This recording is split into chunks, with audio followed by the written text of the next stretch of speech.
بسم اللہ والصلاۃ والسلام علی رسول اللہ۔ آج کی ہماری گفتگو ایک انتہائی حیران کن بات پہ ہے کہ ایک شخص جنہوں نے مجھ سے کہا کہ شکر ہے، میں خوش ہوں کہ میرے بچے پاگل ہیں۔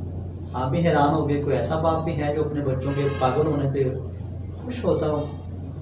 گزارش احوال یہ ہے کہ ان کا کام جو ہے وہ ریڑھا کھینچنا ہے، ہاتھ ریڑھا جسے آپ کہتے ہیں، یہ وہ کھینچتے ہیں۔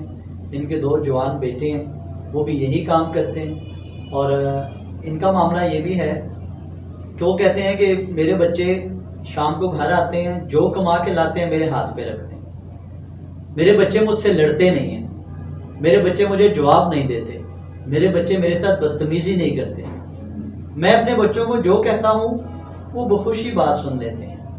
مجھے بات سن کے انتہائی افسوس ہوا کہ شاید ہمارے وہ جوان بچے کہ جو عقل مند ہیں، جو ڈگریوں والے ہیں، جو جناب اپنے آپ کو کچھ مانتے ہیں اور بلندیوں پہ فائز ہیں اس وقت، لیکن اگر میں ان کے ماں باپ سے پوچھوں تو وہ خون کے آنسو روتے ہیں۔ میں نے یہ بات بھی کانوں سے سنی ہے کہ ایک والد صاحب مجھ سے یہ کہنے لگے، اے کاش میرے بیٹے پڑھے لکھے نہ ہوتے۔ یہ میں نے خود کانوں سے بات سنی۔ ان کے ایک بیٹے ڈاکٹر، ایک بیٹے ماشاءاللہ سے ایڈوکیٹ ہیں، اور اسی طرح باقی بچے اور بچیاں بھی اچھی ان کی کوالیفیکیشن۔ کہتے ہیں کاش میرے بچے پڑھے نہ ہوتے۔ ان باتوں کے پیچھے، شکووں کے پیچھے ایک تلخ حقیقت ہوتی ہے۔ میری گزارش ہے کہ میرے والدین میرے بارے میں کیا کہتے ہیں۔ قرآن میں تو یہ حکم دیا گیا ہے کہ اللہ کی اطاعت ہے، اللہ کا کہا ماننا ہے تو والدین کا کہا ماننا ہے، ان کی خوشی میں رب کی خوشی ہے۔ اور جہاں یہ کہا گیا کہ میرے ساتھ کسی کو شریک نہیں کرنا، وہاں یہ بتایا گیا ہے کہ والدین کی نافرمانی بھی نہیں کرنی، اور یہ بتایا گیا ہے کہ ان میں سے کوئی بوڑھا ہو جائے، ایک یا دونوں، تو انہیں غصہ نہیں کرنا، ڈانٹنا نہیں ہے، اف تک نہیں کہنا ان کو۔ میں اس زاویے سے اپنے آپ کو بھی دیکھنا چاہتا ہوں، اور آپ احباب کو بھی ہمیں جائزہ لینا چاہیے کہ ہم کس طرف جا رہے ہیں، کہ ہمارے باپ ہمارے سیانے پن پہ کہیں ہم سے ناراض تو نہیں ہیں۔ ٹھیک ہے جی، ابراہیم علیہ السلام کو دیکھیے کہ والد کے لیے سلامتی کی دعائیں ہیں، تبلیغ ضرور ہے لیکن بدتمیزی نہیں۔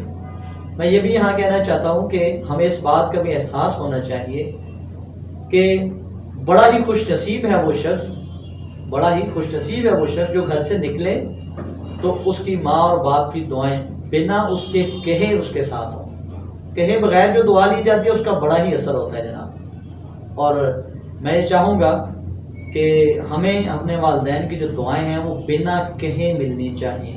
اس کا طریقہ یہ ہے کہ میں ان کا دل خوش کروں، میں انہیں خوش رکھوں، میں ان کا کہا مانوں، جب تک کہ اللہ کی جو نافرمانی ہے اس کا مجھے نہ کہیں، کیونکہ قاعدہ ہے لا طاعۃ لمخلوق فی معصیۃ الخالق۔ جب تک وہ اللہ تعالیٰ کی نافرمانی کا نہیں کہیں تو باقی معاملات میں ان کا ہمیں خیال رکھنا چاہیے۔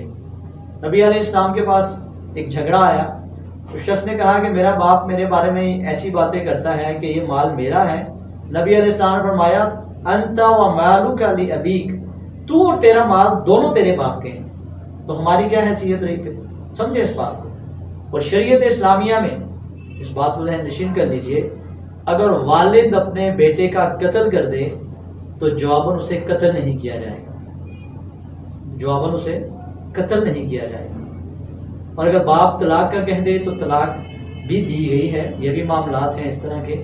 میرا آخری بات میں یہ کہنا چاہتا ہوں کہ یہ بھی تو بتایا گیا ہے نا کہ والد جو ہے وہ جنت کا دروازہ ہے، اور والدہ جو ہے ان کے پاؤں کے نیچے جنت ہے، لیکن یہ صرف باتوں سے نہیں، عملاً ان کی خدمت کر کے حاصل کی جا سکتی ہے۔ اگر نبی علیہ السلام نے ایک شخص کو یہ کہہ دیا کہ تم اپنے والدین کی خدمت کرو، وہی تمہیں جہاد کا ثواب ہے، مفہوم ہے حدیث کا، تو سوچئے کہ کس قدر اجر و ثواب ہوگا۔ اللہ کرے کہ ہم سے ہمارے والدین خوش ہوں، اور ہمیں ہمارے والدین کی اللہ خدمت کی توفیق عطا فرمائے، اور ہمیں ہماری اولادوں کو ہمارے لیے اور ہمیں اپنے والدین کے لیے صدقہ جاریہ بنائے۔ السلام علیکم ورحمۃ اللہ۔